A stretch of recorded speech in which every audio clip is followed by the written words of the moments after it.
गुरु से प्रीत कर पहले बहुर घट शब्द को सुनना। अगर मालिक को पाना चाहते हो तो गुरुमुखों की शरण में जाओ, उनके सत्संग वचनों को सुनो, उनकी संगत और सोहबत करो, क्योंकि हमारा ये मन संगत और सोहबत का बहुत जल्द असर लेता। यदि आप शराबियों के पास बैठोगे तो शराब पीने की आदत पड़ जाएगी, यदि जुआरियों के पास बैठोगे जुआ खेलने की आदत पड़ जाएगी। कबीर साहब ने लिखा है कि कबीर संगत साधु की, जौ की भूसी खाए, खीर खान भोजन मिले, साकत संग न जाए।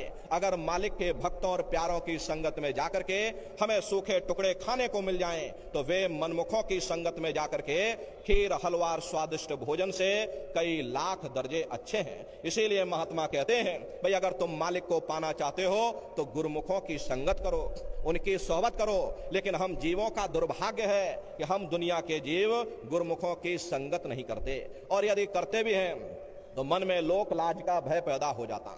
हम मन में सोचने लगते कि पता नहीं महात्मा किस कौम के होंगे, किस मजहब के होंगे, कौन सी जात और बिरादरी के होंगे। मैं इतना बड़ा आदमी, मैं इतना सेठ साहूकार आदमी, मैं इतना धनी मानी आदमी, अगर मैं साधुओं के पीछे जाऊंगा ये दुनिया वाले क्या कहेंगे।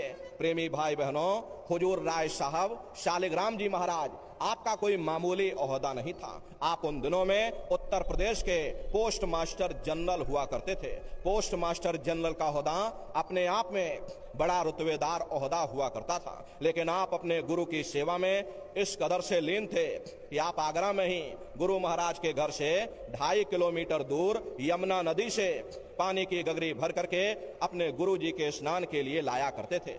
जिस बाजार से आप होकर के गुजरते थे वो बाजार आपकी बिरादरी वालों का था, और बिरादरी वालों ने ताने मारने शुरू कर दिए। इतना बड़ा अफसर हो करके इसकी मति को क्या हो गया, यहाँ पड़ा हुआ, अरे साधुओं के पीछे दौड़ लगाता। जब आपको इस बात का पता चला तो आपने अपने पैरों में घुंघरू बांध लिए ताकि जिसको ना पता चला हो उसको भी पता चल जाए।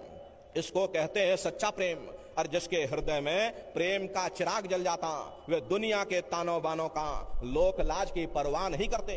इसीलिए महात्मा कहते हैं अगर तुम मालिक को प्राप्त करना चाहते हो तो गुरुमुखों की शरण में जाओ, उनके सत्संग वचनों को सुनो, अपनी शंकाओं को दूर करो, उनसे प्रीत करो, प्रतीत करो, और सतगुरु पर करो भरोसा, फिर करो न कुछ अफसोसा।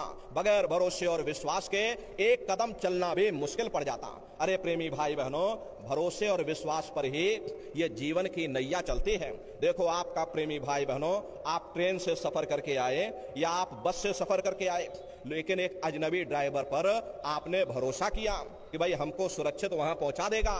ठीक उसी तरह से गुरु पर भरोसा बहुत जरूरी है। बगैर भरोसे और विश्वास के एक कदम चलना भी मुश्किल पड़ जाता। इसीलिए महात्मा कहते हैं भाई अपने सतगुरु पर भरोसा करो, सतगुरु पर करो भरोसा, अपने मालिक पर भरोसा करो, अपने गुरु पर भरोसा करो, क्योंकि गुरु ही है जो तुम्हें इस भवसागर से पार करेगा। प्रेमी भाई बहनों, गुरु ही है जो 84 लाख के बंधनों से तुम्हें बाहर निकालेगा, गुरु है जो नरकों से तुम्हें निकालेगा। अरे प्रेमी भाई बहनों, इसीलिए गुरु की महिमा है, इसीलिए गुरु का गुणगान है, क्योंकि गुरु हमारे अज्ञान रूपी अंधकार को मिटा करके हमारे अंदर ज्ञान का प्रकाश संचय करता। इसीलिए महात्मा कहते हैं कि अपने सतगुरु पर भरोसा करो, प्रीत करो, प्रतीत करो।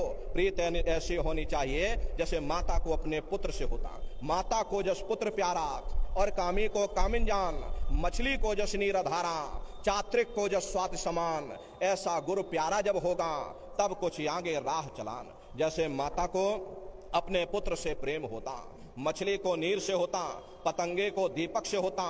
तुम दीपक में भई पतंगा, भस्म किया मन तुमरे संगा।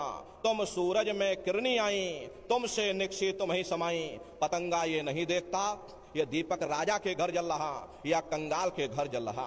अरे उत्तम और चंडाल घर जहां दीपक उजियार, और स्वामी मते पतंग के सभी ज्योत इकसार। ऐसे ही प्रेमी भाई बहनों, जिनको मालिक से मिलने की ख्वाहिश होती है वो ये नहीं देखते हैं कि गुरु के जाति का है, गुरु के धर्म के हैं। अरे जात ना पूछो साधु की, पूछ लीजियो ज्ञान, मोल करो तलवार की और पड़ी रहन दो म्यान। इसलिए प्रेमी भाई बहनों, ये जात पात के रगड़ों झगड़ों को छोड़ करके अपने सतगुरु पर भरोसा करो, उनसे प्रीत करो, प्रतीत करो। प्रेमी भाई बहनों, भरोसे और विश्वास के साथ नाम लेकर के अपने फैले हुए ख्याल को सुमरन सिमरन और ध्यान के जरिए दोनों आंखों के मध्य भाग में एकाग्र करो। और प्रेमी भाई बहनों, जब आप दोनों आंखों के मध्य भाग में अपने ख्याल को एकाग्र कर लोगे, तब तुम्हें वो शब्द सुनाई पड़ेगा। उस शब्द को पकड़ करके ये जीवात्मा अपने घर फिर वापस जाएगी। इसीलिए महात्मा कहते हैं, भाई अपने सतगुरु पर भरोसा रखो, गुरु पर भरोसा रखो।